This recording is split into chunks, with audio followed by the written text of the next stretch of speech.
से आपका Republic Bharat कुचिला studio में स्वागत है। बात दिल्ली की करेंगे। दिल्ली में प्रदूषण का ग्राफ लगातार बढ़ते जा रहा है और यही वजह है कि ग्रैब 2 लागू करना पड़ा है और कई ऐसी जगह है जहां पर AQI बेहद ही खराब श्रेणी में पहुंच गई है। बिल्कुल, देखिए दम घोटू हवा लोगों को परेशान कर रही है और इस पूरे मामले को लेकर आम आदमी पार्टी बीजेपी पर आरोप लगा रही है। रिपोर्ट आप देखिए।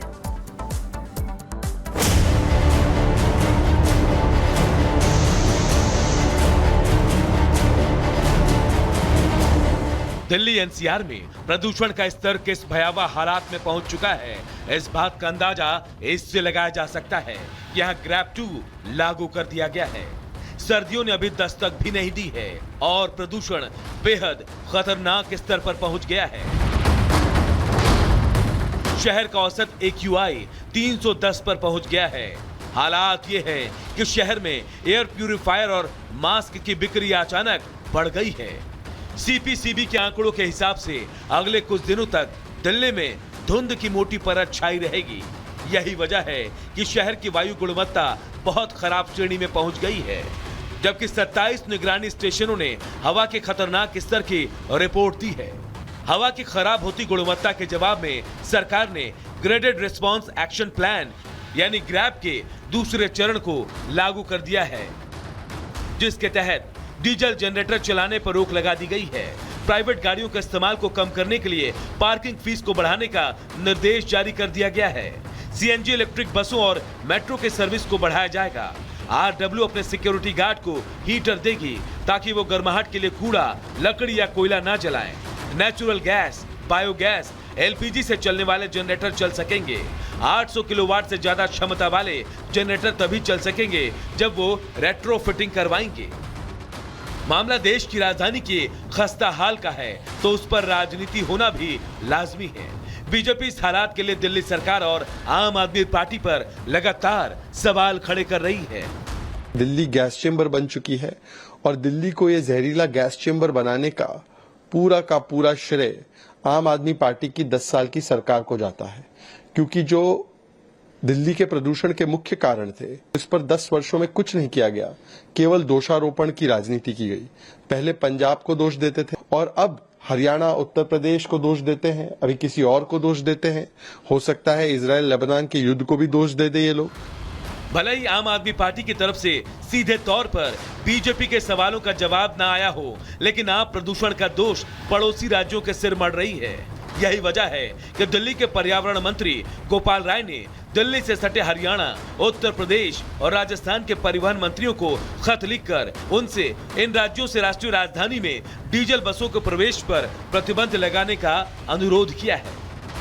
भले ही सरकारें और राजनीतिक पार्टियां दिल्ली के प्रदूषण पर पॉलिटिकल ब्लेम गेम खेल रही हो, लेकिन उन्हें भी पता है कि मामला गंभीर है।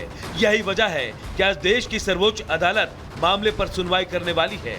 पिछली सुनवाई में सुप्रीम कोर्ट ने पंजाब सरकार को फटकार लगाते हुए कहा था कि पंजाब सरकार ने पराली जलाने पर रोक के आदेश पर कुछ नहीं किया। पिछले 3 सालों से पंजाब ने एक भी व्यक्ति पर मुकदमा नहीं चलाया, केवल नाम मात्र का जुर्माना लगा रहे हैं और कुछ नहीं कर रहे। बावजूद इसके ना ही अब तक प्रदूषण में कोई कमी दिखी है और ना ही कोई सरकार इस मामले पर गंभीर दिख रही है। Bureau report, Republic Bharat. एक बार फिर से दिल्ली में प्रदूषण लगातार बढ़ रहा है और राजनीति हो रही है। AQI की बात करें 300 पार है और AQI मीटर के जरिए आपको समझाते हैं कि कितना AQI होता है और कितना खराब आपके लिए होता है। जैसे कि 0 से 50 अगर होता है तो वो अच्छा होता है, 51 से 100 तो वो ठीक ठाक होता है। लेकिन अगर यही AQI बढ़ के 100 से 200 के बीच में होता है तो देखिए ये मध्यम हो जाता है, मध्यम श्रेणी की हवा। इसके अलावा 201 से 300 की बात करें तो फिर हवा का प्रदूषण जो है बहुत ज्यादा खराब हो जाता है, खराब श्रेणी में इसको गिना जाता है। इस वक्त की अगर बात करें, कल आपको बताते हैं कि दिल्ली NCR का AQI औसतन 317 था, तो देखिए 301 से 400 के बीच बहुत ज्यादा खराब हो जाता है और फिर जब बढ़ेगा 401 से 500 के बीच तो गंभीर हो जाएगा और फिर ग्रैब 3, ग्रैब 4 लागू किया जा सकता है। यानी कि रिस्ट्रिक्शंस और ज्यादा दिल्ली NCR के इलाकों में बढ़ते हुए नजर आएगी। और हमारे साथ हमारे सहयोगी जतिन जुड़ गए हैं। जतिन, जिस तरीके से दिल्ली की आबो हवा खराब होती जा रही है, आने वाले वक्त के लिए अभी क्या क्या तैयारियां की जा रही है, क्योंकि दिवाली के बाद तो ये स्तर और ज्यादा गिर जाता है हवा का।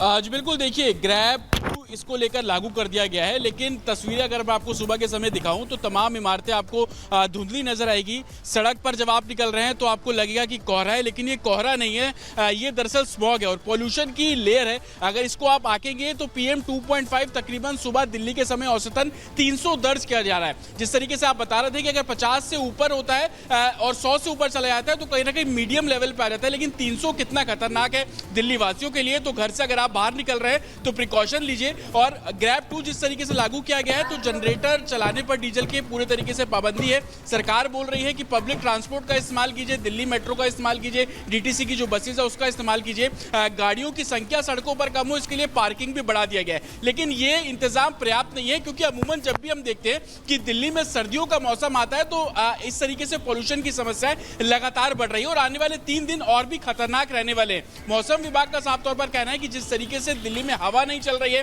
पोल्यूशन लगातार बढ़ रहा है और ये जो पोल्यूशन का स्तर है वो सड़क से बेहद नजदीक है, यानी कि 30 फीट के आसपास है। तो आप इसी से अंदाजा लगाइए कि सड़क पर निकल रहे हैं तो आपको पोल्यूशन से संबंधित जो समस्या है वो देखने को मिलेगी। और सड़कों की तस्वीरें भी मैं आपको दिखा दूं कि अमूमन हम देखते हैं कि सुबह के समय ऑफिस जाने वाले लोग बड़ी संख्या में पैदल चलते हुए निकलते हैं, लेकिन पोल्यूशन का जो लेवल है वो इतना है कि लोग अब पैदल चलने से भी गुरेज कर रहे हैं। मॉर्निंग वॉक करने जब लोग सुबह निकलते हैं उनकी संख्या बहुत ज्यादा होती थी, लेकिन धीरे धीरे करके अब वो भी कम होने लगी है। और स्कूल एडमिनिस्ट्रेशन भी जो स्कूल में बच्चे पढ़ने आ रहे हैं उनको भी कहीं ना कहीं प्रिकॉशन लेने की बात करता हुआ नजर आ रहा है। और जैसा कि मैं आपको बता भी रहा था कि आने वाले 3 दिन और भी गंभीर रहने वाले हैं। हवा नहीं चलेगी, पोल्यूशन का स्तर इसी तरीके से बढ़ता रहा तो दिल्ली कहीं ना कहीं गैस चैम्बर में तब्दील भी हो सकती है। इसको लेकर मौसम विभाग का भी साफ तौर पर कहना है कि अगर आपको आंखों में जलन जैसी समस्या हो तो पानी से अपनी आंखें साफ करते रहिए।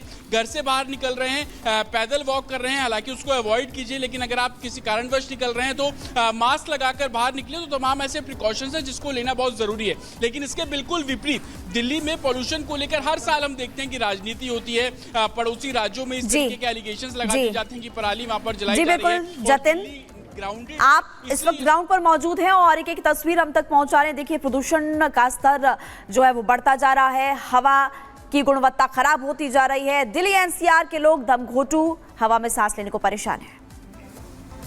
और चलिए खबरों में आगे बढ़ते हैं, बात करेंगे जामिया मिलिया यूनिवर्सिटी की। देखिए एक बार फिर से विवादों में है। जामिया में 2 गुटों के बीच हिंसक झड़प के बाद अब माहौल और ज्यादा तनावपूर्ण हो गया है। दीपोत्सव कार्यक्रम के दौरान विवाद शुरू हुआ और देखते देखते लड़ाई बहुत ज्यादा भयानक रूप ले चुकी है। और आपको बता दें कि अब इस पूरे मामले को लेकर एक पक्ष दूसरे पक्ष पर आरोप लगा रहा है। आप इस रिपोर्ट को देखिए कि पूरा मामला आखिरकार क्या है।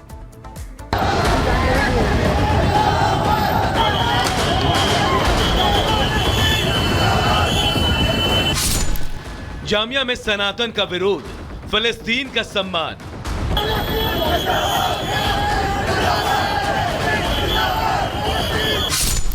जिहादी नारा स्वीकार, दीपावली पर तकरार।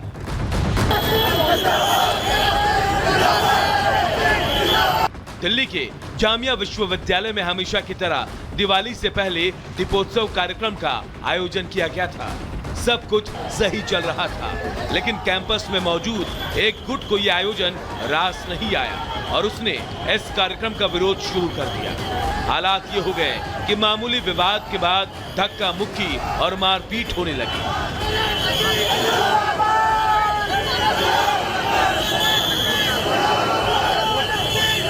जामिया यूनिवर्सिटी में मंगलवार की शाम 7:30 बजे के आसपास 2 गुटों के बीच जमकर हंगामा हुआ। हंगामा इस कदर बढ़ा कि दोनों गुटों के बीच धक्का मुक्की शुरू हो गई और आखिर में जामिया प्रशासन को मौके पे आना पड़ा।